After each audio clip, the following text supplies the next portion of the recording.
Hello friends, मैं आशीष स्वागत करता हूं आपके अपने यूट्यूब चैनल पर। फ्रेंड्स, जैसा कि आप सभी को पता है कि इसमें हम रोजगार विद अंकित सर का जो वीकली मॉक टेस्ट आता है उसमें हम मॉक टेस्ट में मैथ के सवालों को देखते हैं। इससे पहले भी हम देखिए, आज हम जो है दिल्ली पुलिस कांस्टेबल के मॉक को सॉल्व करेंगे और यूपी पुलिस कांस्टेबल के भी मॉक को सॉल्व करेंगे। पहले हम दिल्ली पुलिस कांस्टेबल के मॉक को सॉल्व करते हैं। इसमें हम जो 15 मैथ के सवाल होते हैं वो सारे मैथ के सवालों को देखेंगे। ठीक है, इसमें देखिए, इसमें हम अच्छे से अच्छे मेथड को समझेंगे कि किस प्रकार से शॉर्ट बनाया जाए ताकि टाइम की भी बचत हो और आपसे क्वेश्चन भी गलत ना हो। तो पूरा वीडियो जरूर देखिएगा, इसमें आपको बहुत कुछ सीखने को भी मिलेगा। अगर वीडियो अच्छा लगेगा तो इसे शेयर भी जरूर कीजिएगा ताकि और लोगों के पास भी पहुंच सके जिन्हें मैथ में थोड़ी बहुत दिक्कत आती है। ठीक है, तो चलिए देखिए, इससे पहले जो 6 अगस्त वाला मॉक था उसे भी सॉल्व किया था, उस पर काफ़ी अच्छा रिस्पॉन्स था। आज हम जो है 13 अगस्त 2023 का जो दिल्ली पुलिस कांस्टेबल का मॉक है, इस मॉक को सॉल्व करेंगे। इसमें हम मैथ के सवालों को देखेंगे। ठीक है, तो चलिए अटेम्प्ट टेस्ट करते हैं। 90 मिनट का टाइम है, 100 क्वेश्चन है, लेकिन इसमें 15 मैथ के सवाल होते हैं, सारे 15 सवालों को देखेंगे। क्वांटिटेटिव एप्टीट्यूड मैथ का सेक्शन चुन लेते हैं। और देखिए, पहला क्वेश्चन क्या है हमारा, क्वेश्चन आपको दिख रहा होगा। देखिए, क्वेश्चन नंबर पहला क्वेश्चन है कि एक किसी वस्तु की निश्चित कीमत पर बेची जाती है, यदि इसे इस मूल्य के 70% पर बेचा जाता है तो 10% की हानि होती। तो मूल्य विक्रय मूल्य पर बेचने पर, मतलब मूल विक्रय मूल्य पर बेचने पर प्रतिशत लाभ क्या होगा। मान लीजिए पहले उसका विक्रय मूल्य था 100 रुपया। ठीक है, अब बोल रहा है कि विक्रय मूल्य के 70% कीमत पर बेची जाती है, यानी कि 70 रुपये में बेचते हैं। तो 70 रुपये में बेचते हैं तो हमें क्या होता है कि 10% की हानि होती है, यानी कि ये जो 70 है वो 90% का वैल्यू है। 90% का वैल्यू कितना है, 70। तो यहाँ से सीपी यानी 100% हम निकाल लेंगे, तो 100% सीपी हमारा कितना हो जाएगा। तो बोलिएगा 70 अब बटे में 90। ये हमारा सीपी नहीं है, ये हमारा एसपी है। तो 70 बटे 90 इंटू 100, ये हमारा सीपी आ गया। यानी कि 1 0 से 1 0 गया, यानी कि 700 अब बटे में 9 आ गया हमारा सीपी। लेकिन बोल रहा है कि हम इस पर न बेचकर अगर हम इस जो मूल विक्रय मूल्य था, यानी कि 100 जो विक्रय मूल्य था, इस पर बेचते तो हमारा लाभ या हानि क्या होता। तो लाभ ही होगा। देखिए 700 बटा 9 हमारा सीपी है। ठीक है, सीपी, और एसपी कितना है, एसपी है हमारा 100। अगर इस पर हम बेचे तो क्या होगा। तो देखिए इधर पॉइंट को बटे में 9 को इधर गुना कर देंगे, यानी कि 700 रुपये की चीज़ को हम 900 रुपये में बेचेंगे तो क्या होगा।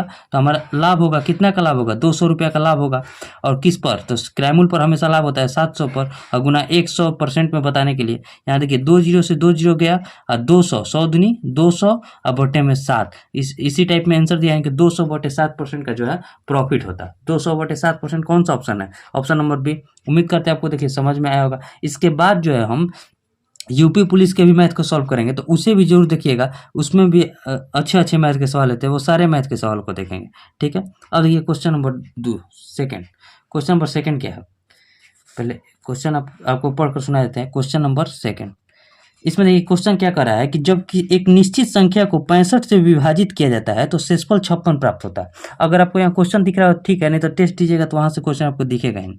उसी संख्या को जब 13 से विभाजित किया जाता है तो शेषफल x प्राप्त होता है। तो हमसे √5x - 2 का मान पूछा है। देखिए जब ऐसा क्वेश्चन है ना, तो 65 से विभाजित कर रहे हैं तो 56 शेषफल प्राप्त हो रहा है ना, तो इस हम 56 को ही संख्या मान लेंगे, क्योंकि जब 65 से 56 विभाजित करेंगे तो कटेगा ही नहीं, यानी कि 56 ही शेषफल बच जाएगा। तो हम इस शेषफल को ही हम संख्या मान लेंगे। तो अब इस जब 13 से 56 में संख्या क्या मान लिया हम, 56। ठीक है, जब 13 से हम 56 में विभाजित करेंगे तो हमारा शेषफल क्या बचेगा, 13 चौके 52, यानी कि 4 शेषफल बचेगा। अब बोला यही शेषफल का मान दे दिया है x, यानी कि 4 बराबर कितना है, x के बराबर है। तो हमसे क्या पूछ रहा है, √5x - 2 का मान पूछ रहा है, यानी कि √5x - 2।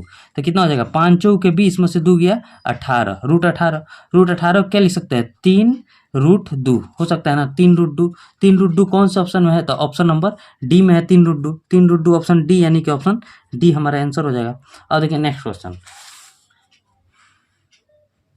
क्वेश्चन नंबर तीसरा। क्वेश्चन आपको दिख रहा होगा, देखिए क्वेश्चन नंबर थर्ड यहाँ आपको क्वेश्चन नंबर थर्ड क्या है कि राम ने एक स्थान जेड से पी तक 130 किलोमीटर पर आवर की औसत चाल से यात्रा की। उसने पहली 75% की दूरी 2/3 समय में तय की और दूसरी मतलब x किलोमीटर पर घंटे की औसत चाल से तय की। तो x/2 का मान बताना है, पहले x का वैल्यू निकालना है, फिर उसके x/2 का मान हमें बताना है। देखिए मान लीजिए ये हो गया स्थान जेड और ये हो गया स्थान पी। टोटल मान लीजिए डिस्टेंस है 130 किलोमीटर, दिख रहा है आपको 130 किलोमीटर है। और इसे तय कितना देर में कर रहा है, तो इसे तय कर रहा है 60 मिनट में, 1 घंटा में तय कर रहा है, यानी कि 60 मिनट में तय कर रहा है। 130 किलोमीटर को 1 घंटा में तय कर रहा है, तो पूरा डिस्टेंस हम मान लिए 130, उसे तय कर रहा है 60 मिनट में, ठीक है। अब बोल रहा है 75% दूरी को, यानी कि 130 का 75% कितना होता है, 75% 3/4 लिख सकते हैं, तो 2 और ये कितना हो जाएगा 65, 65 या कितना होता है 3 पंजे 15, 3 छक 18 और 1 19, 195/2 क्या लिख सकते हैं, 95 दूनी 190 और 2 दूनी 4, यानी कि 97.5 किलोमीटर, यानी कि इतना दूरी को उसने तय कर दिया कितना समय में, तो 2/3 समय में, यानी कि 60 मिनट का 2/3 कितना होता है, 60 मिनट का 2/3 20, 20 दूनी 40 मिनट में। अब उसने 40 मिनट में 97.5 किलोमीटर को तय कर दिया। तो अब हमारे पास टाइम कितना बचा, तो टाइम बचा है हमारे पास 20 मिनट, और दूरी कितना बचा है, तो दूरी देखिए डिस्टेंस हमारे पास बचा है कितना, तो 130 में से 97.5 उसने तय कर दिया, तो कितना बचा, 2.5 इधर और 30 उधर, यानी कि 32.5 किलोमीटर उसके पास बचा।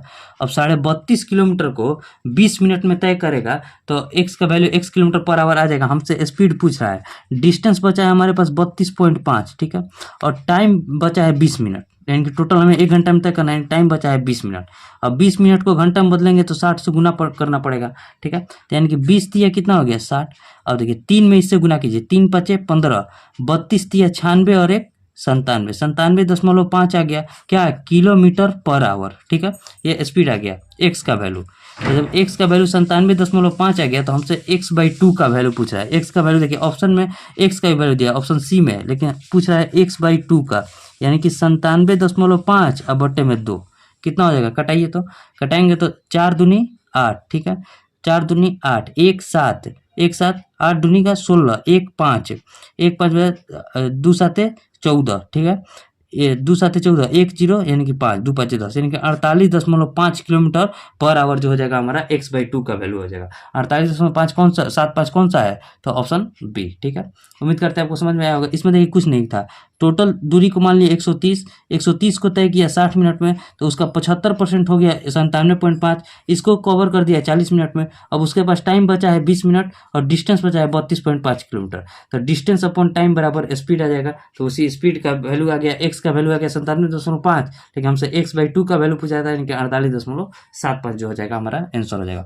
अब देखिए नेक्स्ट क्वेश्चन, नेक्स्ट क्वेश्चन क्या है, नेक्स्ट पेज ले लेते हैं इस पर, चाहे छोड़िए इस नेक्स्ट पेज ले लेते हैं, 1 मिनट रुकिए।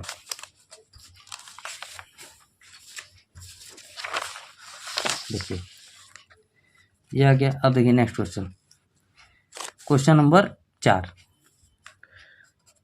क्वेश्चन है कि धातु से बना एक गोलाकार रोड रोलर 1 मीटर लंबा है, इसकी आंतरिक त्रिज्या 27 सेंटीमीटर है और धातु की सीट की मोटाई 9 सेंटीमीटर है। तो हमसे रोलर का वजन पूछ रहा है और 1 सेंटीमीटर क्यूब धातु का वजन 8 ग्राम के बराबर है, ठीक है।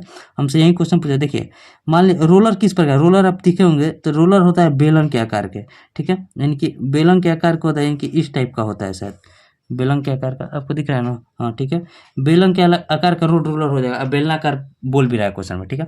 और रोलर में देखिएगा तो एक आंतरिक मतलब गोला होता है और एक बाह्य गोला होता है, यहाँ पर वृत्त टाइप का, तो एक आंतरिक त्रिज्या हो जाएगा और एक बाह्य त्रिज्या हो जाएगा, समझिएगा। और इसका जो लंबाई दिया है 1 मीटर, यानी कि 100 सेंटीमीटर दे दिया है, यानी कि 1 मीटर लंबा यानी 100 सेंटीमीटर है। और आंतरिक त्रिज्या यानी कि आंतरिक त्रिज्या दिया है 27 सेंटीमीटर, ठीक है, 27 सेंटीमीटर। और हमसे मोटाई दिया है, देखिए मोटाई ये दोनों के बीच का जो गैप है, ये दोनों का बीच का जो गैप दिया है कितना, तो 9 सेंटीमीटर मोटाई दे दिया है। तो देखिए जब आंतरिक त्रिज्या यहाँ से यहाँ तक, देखिए इसमें समझिए, यहाँ हम आपको बताकर दिखा रहे हैं, ये इसके अंदर में जो गोला है यहाँ से यहाँ तक दिया है कितना 27, और इस मोटाई का दे दिया है 9, यानी कि बाहरी त्रिज्या हो जाएगा 27 और 9 कितना होता है 36 सेंटीमीटर, यह बाह्य त्रिज्या हो जाएगा, ठीक है। तब हमसे क्या पूछ रहा है, रोलर का वजन। रोलर का वजन निकालने के लिए पहले उसका आयतन निकालना पड़ेगा, क्योंकि 1 सेंटीमीटर क्यूब का वजन दिया है 8 ग्राम, तो वॉल्यूम कितना होता है πr²h। लेकिन ऑप्शन में देखिए पाई का वैल्यू नहीं रखना है, ठीक है, तो पाई को हम ऐसे ही छोड़ देंगे। और r² निकालने के लिए बड़े आर मतलब बाह्य त्रिज्या में से आंतरिक त्रिज्या को हम घटाएंगे, तो कितना हो जाएगा 36 का स्क्वायर और माइनस 27 का स्क्वायर, ठीक है। और एच कितना है, तो 100 सेंटीमीटर लंबा है, यानी कि इंटू 100, ठीक है, 100 हो जाएगा। तो यहाँ से आयतन कितना हो जाएगा, तो आयतन बोलिएगा तो पाई, देखिए 36 में पहले a² में b², यानी कि 36 + 27 कितना हो जाएगा 36 7, 36 7 43 और 20 63, ठीक है, अगुना 36 में 27 गया, 27 9 36, ठीक है, अगुना 100, ये आ गया हमारा वॉल्यूम, ठीक है। तो अब इतना सेंटीमीटर क्यूब आ गया। अब 1 सेंटीमीटर क्यूब का वैल्यू 8 ग्राम है, तो इतना सेंटीमीटर क्यूब का वजन कितना हो जाएगा, इनकी वेट कितना हो जाएगा। तो पाई इंटू देखिए 63 इंटू 9 इंटू 100, और 1 सेंटीमीटर क्यूब का 8 ग्राम है, तो इतना सेंटीमीटर क्यूब का इंटू 8 हो जाएगा, ठीक है। तो अब देखिए आंसर में दिया है, तो ये हमारा आ जाएगा ग्राम में वजन, इतना ग्राम हो जाएगा। और ग्राम को जब केजी में बदलेंगे तो हम 1000 से भाग देंगे, 1000 से, केजी में ऑप्शन है। तो देखिए यहाँ 2 जीरो से 2 जीरो कट गया। अब देखिए गुना कीजिए, देखिए गुना करेंगे 63 इंटू 8 9 72, ठीक है। अब पाई इतना हो जाएगा आंसर। अब बटे में 10 जो है 10 को लिख देंगे। अब देखिए 3 दूनी 6, एक लाइन में गुना कीजिए, 3 दूनी 6, 7 21 और 12 33, 21 12 33, 6 7 42 और 3 45, और नीचे में 10 है तो एक पॉइंट बैठा देंगे, यानी कि 453.6 पाई केजी जो हो जाएगा हमारा आंसर हो जाएगा। 453.6 पाई केजी कौन सा ऑप्शन में है, तो ऑप्शन नंबर डी में। देखिए इसमें कुछ करना नहीं था। पहले देखिए कैसे पता कि हमें आयतन निकालना है, तो आयतन का पता चलेगा। देखिए 1 सेंटीमीटर क्यूब का धातु का वजन 8 ग्राम है, तो यहाँ से सेंटीमीटर क्यूब कब होता है, जब वॉल्यूम निकालते हैं। तो यहाँ से देखिए पहले आयतन निकाले तो इतना आ गया। जब 1 सेंटीमीटर क्यूब का वजन 8 ग्राम है, तो टोटल में 8 से गुना करेंगे तो टोटल वजन आ जाएगा, लेकिन जो वजन आएगा वो ग्राम में आएगा। तो ग्राम को केजी में बदलेंगे, 1000 से भाग देंगे तो हमारा आंसर आ जाएगा 453.6 पाई केजी, ठीक है। उम्मीद करते हैं आपको समझ में आया होगा। अब देखिए नेक्स्ट क्वेश्चन, क्वेश्चन नंबर 5। ये क्वेश्चन नंबर 5 में क्या कर रहा है, क्वेश्चन नंबर 5 इसमें देखिए क्या कर रहा है। क्वेश्चन नंबर 5 है कि रमेश ने 2 लाख में घर खरीदा। पहले वर्ष के अंत में उसने अपने निवेश पर 10% की हानि पर बेच दिया। यानी कि 2 लाख का जो घर है, 2 लाख का, इसको 10% हानि पर बेच दिया, यानी कि 90% पर बेच दिया। 2 जीरो से 2 जीरो कट गया, 2 9 18, यानी कि 1,80,000 रुपया में जो है उसने अपने घर को बेच दिया। तो ये बोल रहा है कि इस प्रकार जो प्राप्त धन है उसे 20% वार्षिक दर से 2 वर्ष के लिए चक्रवृद्धि ब्याज पर निवेश किया। तो इस निवेश का मूल्य यानी कि पूरा अमाउंट बताना है। यानी कि जो ये 1,80,000 रुपया है उसका, 1,80,000 रुपया उसको 20% के हिसाब से 2 वर्ष के लिए दिए दिए, यानी कि 120/100, और अगले वर्ष भी 120/100। तो हमारा मिश्र धन निकल जाएगा डायरेक्ट। देखिए 2 जीरो से 2 जीरो गया, और ये 2 जीरो से ये 2 जीरो चला गया, तो 12 12 144, यानी कि 18 इंटू 144 पर जो हो जाएगा हमारा 00, ठीक है। अब देखिए गुना कीजिए, 18 चौक 72, 18 चौक 72 और 7 79, 18 एकम 18 और 7 25, 25 92 पर 2 जीरो, यानी कितना हो जाएगा 2,59,200 रुपया जो है इसे मिश्र धन प्राप्त होगा। 2,59,200 कौन सा ऑप्शन में है, तो ऑप्शन नंबर ए में। इसमें कुछ करना नहीं था, बहुत इजी प्रश्न था। और देखिए अब नेक्स्ट क्वेश्चन। और ये क्वेश्चन थोड़ा लेवल का आ रहा है इसमें, इस लेवल का मतलब एग्जाम में भी नहीं पूछेगा, लेकिन थोड़ा आपको लेवल ऊंचा ही रखना पड़ेगा, क्योंकि मैथ अब सभी लोगों का बढ़िया हो गया, ठीक है। अब देखिए next question, question number 6। Question है कि एक विद्यालय में विद्यार्थियों की कुल संख्या 640 है, जिनमें लड़कों की संख्या और लड़कियों की संख्या से अनुपात 5:3 है, यानी कि बॉय और गर्ल का अनुपात कितना दिया है, 5:3। तो हमसे पूछा यदि विद्यालय में 30 लड़कियों का नामांकन किया जाता है तो विद्यालय में और कितने लड़कों का नामांकन होना चाहिए ताकि लड़कों की संख्या का लड़कियों की संख्या से अनुपात जो हो जाए 14:9 हो जाए। देखिए यहाँ आप समझिए, 5 3 8, 8 का वैल्यू कितना दिया है, तो 640, 640। तो 8 का वैल्यू जब 640 है तो 3 का वैल्यू कितना हो जाएगा, 80 80 64, यानी कि 280 से गुना करना पड़ेगा, 240 इसका हो जाएगा और 400 इसका हो जाएगा, ठीक है।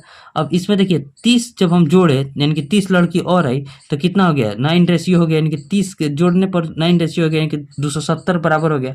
जब 9 का वैल्यू 270 है तो 14 का वैल्यू कितना हो जाएगा, तो देखिए इधर 30 से गुना हुआ है ना, 30 9 ये 270, तो इसमें भी 30 से गुना कर देंगे, 14 3 42, यानी कि 420 जो हो जाएगा लड़कों की संख्या हो जाएगा। पहले लड़कों की संख्या था 400, अब लड़कों की संख्या हो गया 420, तो कितना नया लड़का लाना पड़ेगा, तो 20 जो है नए लड़के को जोड़ना पड़ेगा। 20 कौन सा ऑप्शन में है, तो ऑप्शन नंबर सी में। बहुत इजी प्रश्न था, केवल देखने में बड़ा था, ठीक है। अब देखिए नेक्स्ट क्वेश्चन, क्वेश्चन नंबर 7।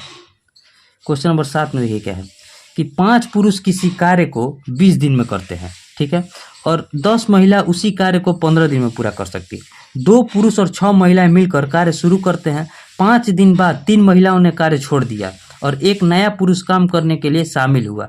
यह समूह कार्य के अंत तक जारी रखता है, तो शेष कार्य को कितना दिन में पूरा किया, देखिए समझिए। बहुत इजी प्रश्न है, केवल समझ। देखिए, मान लीजिए 5 पुरुष जो है एक कार्य को 20 दिन में करते हैं, तो एक पुरुष पूरे कार्य को कितना दिन में करेगा? तो 20 पंजे 100, 100 दिन में। और एक महिला, देखिए 10 महिलाएं कार्य को 15 दिन में कर रही है, तो एक महिला जो है 15 दहिया 150 दिन में कार्य को कंप्लीट करेगी। तो दोनों का एफिशिएंसी कितना हो जाएगा? 100 150 का एफिशिएंसी 300, ठीक है। तो 100 तिया 300 और 150 दूनी 300, 3:2 के एफिशिएंसी काम करेंगे। अब क्वेश्चन में क्या कर रहा है कि 2 पुरुष और 6 महिला मिलकर कार्य शुरू करते हैं, यानी कि 2 पुरुष, एक पुरुष का एफिशिएंसी है 3, तो 2 पुरुष का एफिशिएंसी कितना हो जाएगा? 6। और ये 3 महिलाएं, एक महिला का एफिशिएंसी है 2 और 6 महिला है, 6 महिला है, तो 6 महिला का एफिशिएंसी कितना हो जाएगा? 12। यानी कि टोटल एफिशिएंसी किस एफिशिएंसी से काम स्टार्ट हुआ? तो 12 और 6 18 के एफिशिएंसी से जो है कार्य स्टार्ट हुआ। लेकिन कार्य 5 दिन बाद छोड़कर जा रहा है, यानी कि 18 के एफिशिएंसी से 5 दिन तक कार्य हुआ है, यानी कि 90 कार्य हुआ है। तो 300 कार्य में से 90 कार्य हो गया, तो हमारे पास कार्य बचा कितना? 210 कार्य बचा, ठीक है। 210 कार्य बचा। अब बोल रहा है कि 3 महिलाओं ने कार्य छोड़ दिया और एक नया पुरुष काम करने में शामिल हुआ। देखिए, अब समझिए, पहले यहाँ 2 पुरुष था, अब यहाँ पुरुष हो गया 3, तो तीसरी के 9 के एफिशिएंसी से काम होगा। एक पुरुष का एफिशिएंसी 3 है, तो 3 पुरुष का एफिशिएंसी 9 हो गया। यहाँ 3 महिला कार्य छोड़ दी, तो पहले 6 महिला कार्य करती थी, अब यहाँ 3 महिला ही काम करेगी, यानी कि 6 के एफिशिएंसी से काम होगा। यानी कि एफिशिएंसी कितना हो गया? टोटल 15 के एफिशिएंसी से अब कार्य होगा। तो शेष कार्य हमारे पास बचा कितना? 210। 210 कार्य को करने के लिए ये 15 के एफिशिएंसी से कितना दिन लगेगा? तो 210 कार्य है, एफिशिएंसी कितना है? 15 के एफिशिएंसी काम करना है, तो कटाई कट जाएगा, कटेगा 15 एकम 15, ठीक है।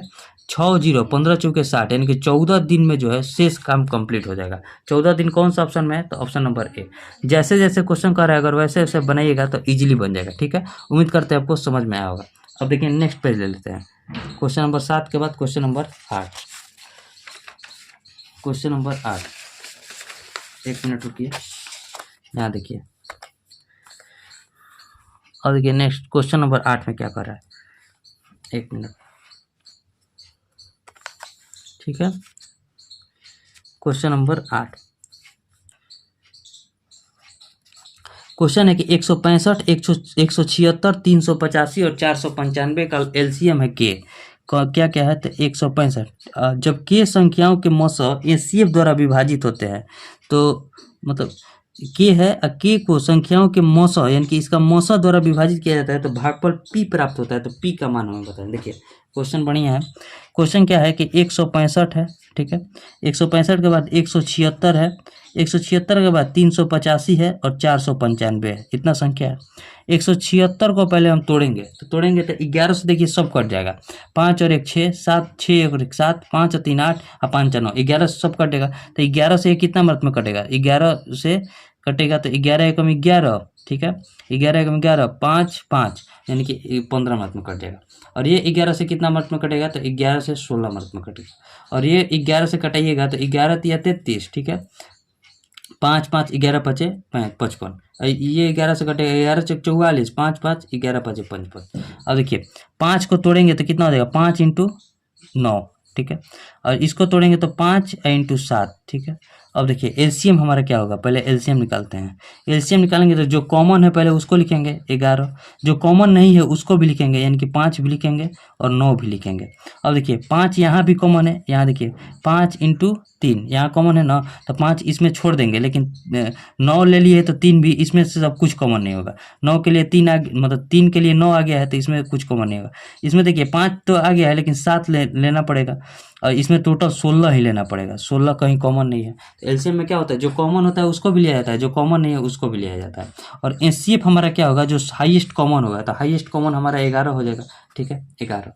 11 हो गया। तो अब बोल रहा है कि इससे विभाजित कर रहे हैं, यानी कि एलसीएम बटे एचसीएफ कर रहे हैं, यानी कि एलसीएम बटे में एचसीएफ कर रहे हैं, तो हमारा कुछ भागफल बन रहा है। तो ये 11 से 11 कट जाएगा, यानी कि यही भागफल जो हमारा बचेगा। अब इसी को गुना कीजिए, गुना करेंगे तो 16 पंचे 80, ठीक है।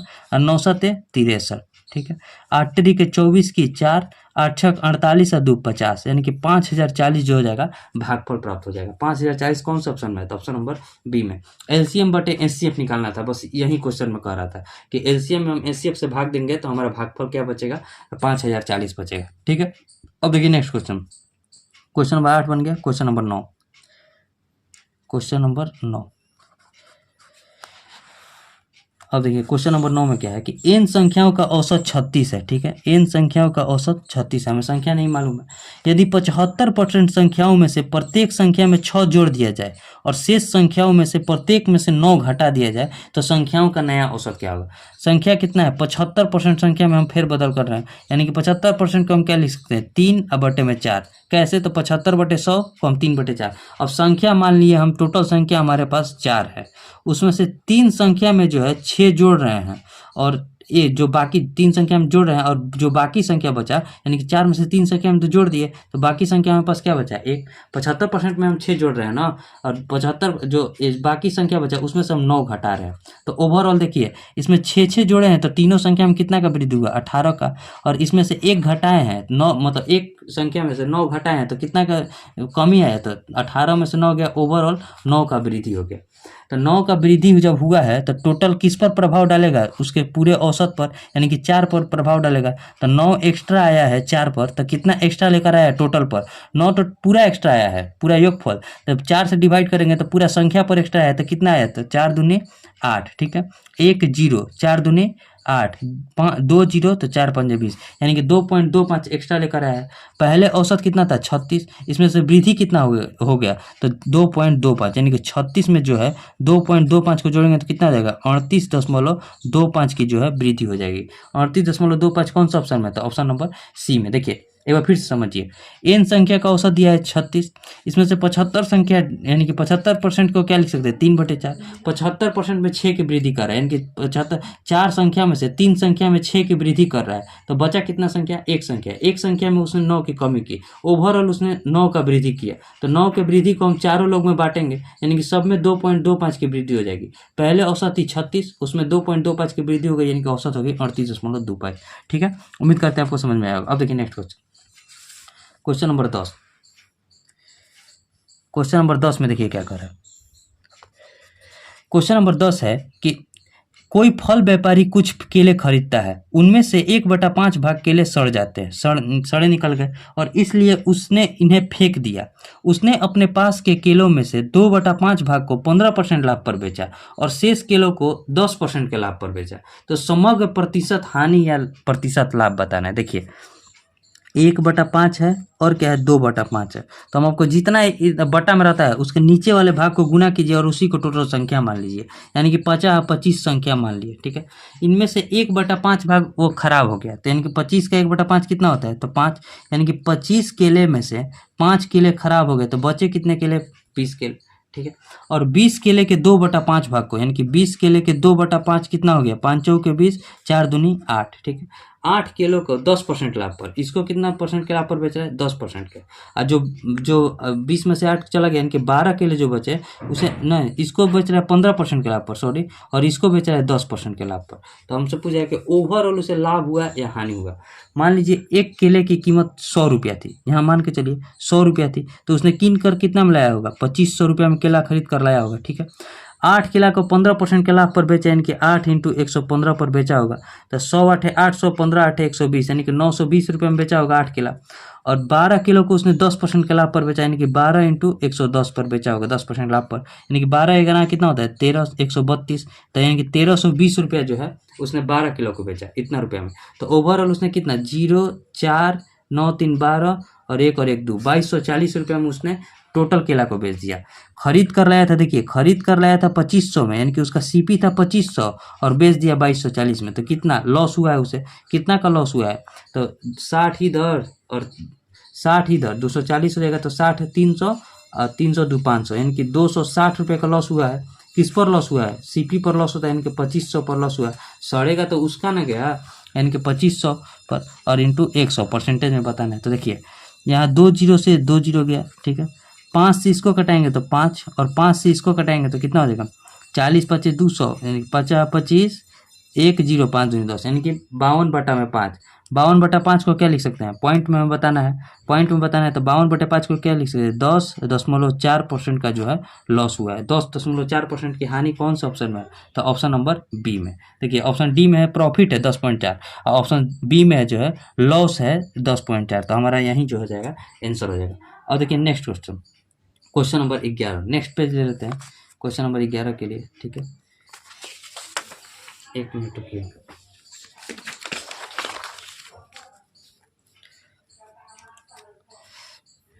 अब देखिए नेक्स्ट क्वेश्चन, क्वेश्चन नंबर 11।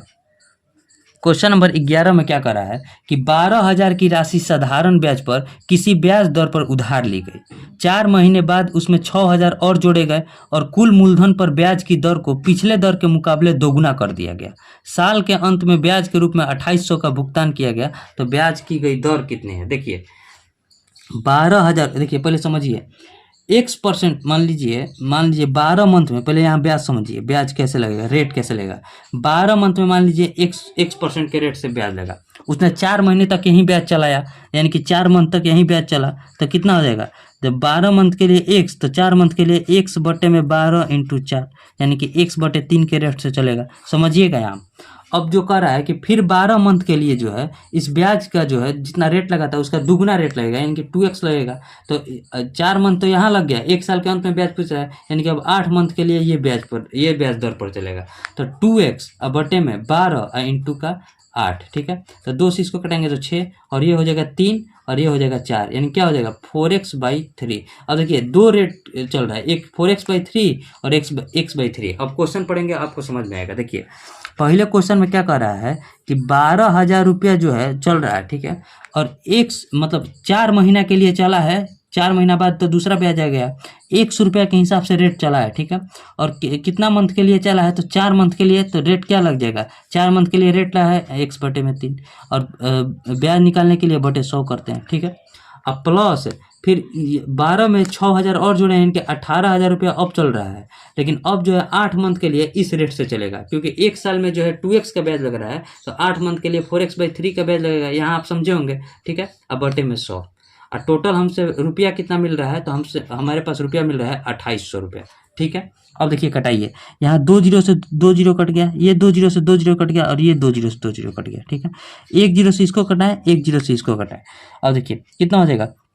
तो 3 से, देखिए 3 से ये कटेगा, 3 से कटाइए, 3 से कटाएंगे तो कितना हो जाएगा 4, और 3 से इसको कटाएंगे तो कितना हो जाएगा 6, यानी कि क्या बचा 4x, ठीक है। अब प्लस 6 चौके 24x, अब 6 चौके 24x बराबर कितना हो जाएगा? तो 10 10 28 जाइए 280, यानी कि 24 और 4 कितना होता है 28x बराबर आ गया हमारे पास 280। तो x बराबर कितना हो जाएगा 10%। या हमसे पूछ रहा है क्या? प्रारंभिक ब्याज की दर, मतलब प्रारंभ में लगाई गई ब्याज की दर को हम x ही माने थे, तो हमारा जो हो जाएगा रेट हो जाएगा 10%। आपको देखिए समझ में जरूर आएगा, अगर नहीं आएगा तो इसे एक बार फिर से देखिएगा, जरूर समझ में आएगा, और फिर भी नहीं आएगा तो कमेंट कीजिएगा, इसे हम कभी और बता देंगे। देखिए प्रारंभ, अगर हमसे बाद वाला ब्याज पूछता तो 2x वाला ब्याज लगाते, यानी कि ये वाला ब्याज, लेकिन हमसे प्रारंभ वाला पूछ रहा है, यानी कि x वाला ही पूछ रहा है, तो हमारा रेट क्या हो जाएगा 10%। उम्मीद करते हैं आपको समझ में भी आया होगा। अब देखिए नेक्स्ट क्वेश्चन, क्वेश्चन नंबर 12। अब लास्ट के 3 से 4 सवाल बचे हैं, उसे भी देख लेते हैं। क्वेश्चन नंबर 12 में देखिए क्या है। क्वेश्चन नंबर 12, रुकिए 1 मिनट, यहाँ लिखते हैं क्वेश्चन नंबर 12। तो ये क्वेश्चन पहले पढ़ते हैं। क्वेश्चन क्या है कि ए की आय बी की आय से 45% अधिक है, और सी की आय ए और बी की आय की जोगफल के 60% कम है, मतलब इसके जोगफल से 60% कम है। पहले ए समझिए, बी समझिए और सी समझिए। यहाँ ए की आय जो है बी की आय से 45% अधिक है, यानी कि अगर ए की आय 100, बी की आय 100 है, तो इसका 45% अधिक, यानी कि 145 है। और सी की आय जो है ए और बी के संयुक्त आय का जो मतलब जितना जोगफल है इससे 60% कम है, तो दोनों का योगफल कितना हो जाएगा 245। 60% कम है यानी कि 40% है, ठीक है। 60% कम है यानी कि 40% है, तो 40% कितना हो जाएगा? 0 से 0 कट गया। तो देखिए 5 चौके 20, 5 चौके 20, ठीक है, और 24 चौके 96, 96 और 2 98, और एक जीरो ये है तो इस 0 से 0 कट देगा, यानी कि सी का वैल्यू आ गया 98। अब हमसे क्या पूछ रहा है कि डी की आय सी की आय से 20% अधिक है। अब एक डी भी है, डी की आय जो है सी की आय से 20% अधिक है, यानी कि 120% पर है, ठीक है। तो कितना हो जाएगा? 0 से 0 कट गया, 12 बाटे 96, 12 बाटे 96, 12 नवैया 108, 108 9 117, यानी कि 117, और ये 0 10 है नीचे में तो एक पॉइंट बढ़ जाएगा, यानी कि 117.6 आ गया। तो अब हमसे क्या पूछ रहा है कि बी और डी का अंतर दिया है 13,200, तो हमसे सी की आय यानी कि सी की आय कितना है 98 का वैल्यू पूछ रहा है। देखिए समझिए, देखिए कुछ नहीं है इसमें, देखिए कुछ नहीं, बी और डी का अंतर कितना हो जाएगा 100 और 117.6 का अंतर 17.6 हो जाएगा हमारे पास। 17.6 का वैल्यू कितना दिया है 13,200। ठीक है, तो हमसे क्या पूछ रहा है कि सी किया है, यानी कि सी किया है कितना है 98 का हमें वैल्यू बताना है। तो देखिए 13,200 बटे में 17.6 इंटू 98। ठीक है, अब देखिए कटाएंगे एक पॉइंट से तो इधर जीरो बैठ जाएगा। अब 176 है, 6 1 7 11 से कटेगा, 11 से कटाएंगे तो 16 और इसको 11 से कटाएंगे तो कितना हो जाएगा 1200। ठीक है, अब देखिए 16 से इसको कटाएंगे तो कट जाएगा, 4 से कटिए जाएगा और फिर 4 से, पहले देखिए 4 से इसको कटाते हैं, 4 से इसको कटाएंगे तो 4 और 4 से इसको कटाएंगे तो कितना हो जाएगा, 4 से इसको कटाएंगे 24 चौके 96 2 0 4 दूनी 8 1 8 4 चौके 16। ठीक है, 2 0 245 से कटेगा और 4 से इसको कटाएंगे तो ये कितना मरत में कटेगा 30 यानी कि 300 मरत में। तो ये कटाना है सिर्फ, यहाँ 300 थोड़ा कीजी मिजी हो गया, यहाँ है 300 यहाँ है 245। अब इसी को गुना करना है, देखिए यहाँ करते हैं, एक है 300 ठीक है और एक है 245, गुना कीजिए, गुना करेंगे तो 3 में 5 से गुना करें 3 5 15 24 यहाँ 72 72 और एक 73 और ये 2 0 73,500 जो हो जाएगा सी का राशि हो जाएगा। इसमें सी का है 73,500। इसमें देखिए कुछ नहीं है, देखो फिर से समझाते हैं, कुछ है नहीं, बहुत इजी प्रश्न है। ए बी सी डी का रेशियो हम निकाल दिए, कैसे, तो 100 से 145 में अधिक था और इन दोनों का योगफल का 40% सी था तो यहाँ से 98 आ गया, इससे 20% अधिक ये था तो 117.6 आ गया, दोनों का अंतर कितना हो गया 17.6, इसका वैल्यू दिया था 13,200। तो 98 का वैल्यू निकालना था तो बस उसको कटाना था, जितना आप फास्ट कैलकुलेशन रहेगा अगर आप कटा दीजिएगा तो आपका आंसर आएगा 73,500। वैसे हम कटा दिए हैं, अगर आपको कटाना समझ में आया होगा तो ठीक है, थोड़ा इधर गिजी मिजी हो गया होगा लेकिन आप मेरे जो स्टेप फॉलो किए होंगे पूरा तो आपको जरूर समझ में आएगा। ठीक है, अब देखिए नेक्स्ट क्वेश्चन, क्वेश्चन नंबर 12 के बाद 13। अब आखिरी के कुछ सवाल है उसे भी देख लेते हैं। क्वेश्चन नंबर 13 में देखिए बोर्डमास से क्वेश्चन है, इजी प्रश्न है, बोर्डमास से भी देखिए, सॉरी क्वेश्चन नंबर 13। अब देखिए क्वेश्चन नंबर 13 में क्या है, 6 दूनी 12 और 1 13/2 बोर्डमास का। इस बोर्डमास में क्या होता है, पहले बार का क्रिया होता है जो लाइनिंग रेकरिंग होता है, उसके बाद bracket of divide multiply add subtract, इसका क्रिया होता है। ठीक है, अब 13/2 प्लस 7 दूनी 14 और 5 19/7। ठीक है, गुना में हो जाएगा 14/19। ठीक है, अब माइनस का हो जाएगा 1/2 और भागा में 2 1/2 भागा में 2 और क्रिया होगा ऑफ का, तो गुना पहले इसका क्रिया हो जाएगा ऑफ का 1/4। ठीक है, अब बटे में कितना हो जाएगा तो 11 और गुने 12/12 यानी कि 1 और प्लस 12। ठीक है, अब देखिए कटाएंगे तो 7 दूनी 14 और 19 से 19 कट गया, यानी क्या बचा 13/2 और प्लस का 2 और माइनस, यहाँ देखिए इसको कटा दिए तो 2 हो गया और 1/2 भागा 1/2 कितना हो जाएगा 1। ठीक है, और यहाँ क्या हो जाएगा 12 11 23। 13/2 में जब हम 1 को जोड़ेंगे 13/2 और प्लस 1 और बटे में 23 जोड़िए, सब 6.5 में से 1 जोड़ेंगे तो 7.5 यानी कि 15/2 हो जाएगा, अब बटे में 23 है इंटू 23 यानी कि 15 और बटे में 46 जो हो जाएगा हमारा आंसर हो जाएगा 15/46। कौन सा ऑप्शन में, तो ऑप्शन नंबर ए में। देखिए बोर्डमास में आप एक बार टाइम लीजिए और आप एक ही बार में पूरा आंसर लाने की कोशिश कीजिए, थोड़ा टाइम ले लीजिए लेकिन एक ही बार में आंसर लाजिए। अगर आपसे एक बार गलती हो गया तो फिर से दोबारा वही टाइम लेगा, तो एक ही बार टाइम दीजिए और आंसर सही ला लीजिए। ऐसे मेरा ये तो इजी बोर्डमास था, तो 15/46 आंसर हो जाएगा। ठीक है, अब देखिए नेक्स्ट क्वेश्चन, क्वेश्चन नंबर 14। अब देखिए क्वेश्चन नंबर 14 एवरेज से है, एवरेज के क्वेश्चन को जितना हो सकता है हम शॉर्ट बनाने की कोशिश करते हैं। देखिए क्वेश्चन क्या है कि 9 संख्याओं का औसत 51 है। ठीक है, 51 है और उनमें से 3 संख्या का औसत दिया है 49। ठीक है, और शेष 4 संख्या का औसत दिया है 46। ठीक है, अब हमसे पूछ रहा है कि जो बाकी का जो शेष संख्या बचा है, यानी कि देखिए टोटल संख्या तो हमारे पास 9 है और 4 और 3 7 को जोड़ने पर 4 और 3 को जोड़ने पर 7 आ रहा है, तो अभी भी हमारे पास 2 संख्या बचा। अब इन 2 संख्या का औसत बताना है। देखिए समझिए, 9 लोगों को बोला गया था कि 51 रुपया लेकर आना है। ठीक है, लेकिन 3 लोग जो है वो 49 रुपया लाए, तो 49 रुपया लाए, तो अभी एंट्री तो मिल नहीं रहा है। तो ये जो बाकी के लोग आने वाले हैं, यानी कि जो 2 लोग आने वाले हैं, इनसे फ़ोन करके बोल रहा है ना कि मेरा जो है 2-2 रुपया लेकर आ जाना। तो 2-2 रुपया लेकर आ जाना, तो देखिए 2-2 रुपया लेकर आ जाना, लेकिन एक का 2 रुपया घट रहा है तो 3 का कितना घटेगा 6 रुपया घटेगा। लेकिन फिर जैसे ही अब ये 4 लोग आए, ये भी बोल रहे हैं कि मेरा भी 5-5 रुपया लेते आना, क्योंकि ये 5-5 रुपया कम लेकर आए। जब एक 5 रुपया कम लेकर आया तो 4 लोग कितना कम लेकर आएंगे, 20 रुपया कम, यानी कि 20 और 6 कितना होता है, 26 रुपया। अब 26 रुपया को जो है इन 2 लोगों को लाना पड़ेगा। तो तो बोलेगा कि तुम 13 रुपया ले लेना और हम 13 रुपया ले लेंगे, यानी कि 13 रुपया लेकर आएंगे। लेकिन इनको अपना भी तो एंट्री कराना था, 13 रुपया लेकर आएंगे तो इन सब का तो एंट्री हो जाएगा, लेकिन अपना एंट्री कराने के लिए 51 रुपया तो लाना ही पड़ेगा, और साथ में इन सब का भी 13 रुपया लाना पड़ेगा, ताकि सभी लोग का जो है एंट्री हो जाए। तो सभी लोग का एंट्री करने के लिए 3 और 1 4 और 5 और 1 6, 64 रुपया, यानी कि दोनों मिलाकर 128 रुपया लेकर आएंगे तो सबका एंट्री हो जाएगा, यानी कि 64 के एवरेज से लाना पड़ेगा। उस जनसंख्या का औसत कितना हो जाएगा, 64। उम्मीद करते हैं आपको समझ में आया होगा। बहुत ईजी प्रश्न आता है, मतलब ईजी नहीं होता है, क्या आपका कॉन्सेप्ट क्लियर है तो बोर्ड मार्क्स का जो है क्वेश्चन आपसे ईजी तरीका से बन जाएगा। ठीक है, अब देखिए नेक्स्ट क्वेश्चन नंबर 15 और आज का लास्ट सवाल। अब देखिए क्वेश्चन नंबर 15 लास्ट सवाल है। क्वेश्चन नंबर 15 देखिए यहाँ बनाते हैं। क्वेश्चन क्या है कि क्वेश्चन दिया है कि 2 ट्रेन ए और बी एक ही दिशा में क्रमशः 80 kilometre per our 100 kilometre per our की घंटा की समान गति से चल रही है। ट्रेन ए ट्रेन बी से 30 मिनट पहले उसी स्टेशन से निकली है। मान लीजिए 2 ट्रेन है, एक ट्रेन ए है और एक ट्रेन बी है। ठीक है, ट्रेन ए की स्पीड है 80 किलोमीटर पर आवर, ठीक है, और ट्रेन बी की स्पीड है 100 किलोमीटर पर आवर। ठीक, और ये जो है 30 मिनट पहले निकली है, तो 80 किलोमीटर 1 घंटा में चल रही है, तो 30 मिनट में कितना चली होगी, तो 30 मिनट में बोलिएगा आप 40 किलोमीटर चली होगी। अब दोनों के बीच का डिस्टेंस आ गया 40 किलोमीटर। अब इस 40 किलोमीटर को कवर करना है, तो ये 100 के स्पीड से कवर करिए, 80 के स्पीड से आगे भी बढ़ रही है, मतलब 100 के स्पीड से तो ये इसका पीछा कर रही है, लेकिन ये 80 के स्पीड से आगे भी बढ़ रही है, तो ओवरऑल 20 के स्पीड से ही इस डिस्टेंस जो है कवर कर पा रही है। यानी कि 40 को जो है दोनों का अंतर एक ही दिशा में जा रहा है, तो दोनों का अंतर से वो कवर करेगी। 100 में से 80 गया 20, तो इसको कवर करेगी। ये हो गया हमारा डिस्टेंस, ये हो गया स्पीड, तो डिस्टेंस अपॉन स्पीड बराबर कितना क्या होता है, तो टाइम। तो 2 घंटे में जो है कवर कर लेगी। 2 घंटे कौन सा ऑप्शन है, तो ऑप्शन नंबर सी। देखिए हमारा 15 क्वेश्चन बन गया, उसके बाद तो जनरल अवेयरनेस स्टार्ट हो जाएगा। तो हम देखिए अब इसे हम सबमिट कर देते हैं। तो इसके बाद जो है जनरल अवेयरनेस स्टार्ट हो गया, तो सबमिट, रुकिए, सबमिट क्यूज, सबमिट। ठीक है, प्लीज वेट, व्यू रिजल्ट।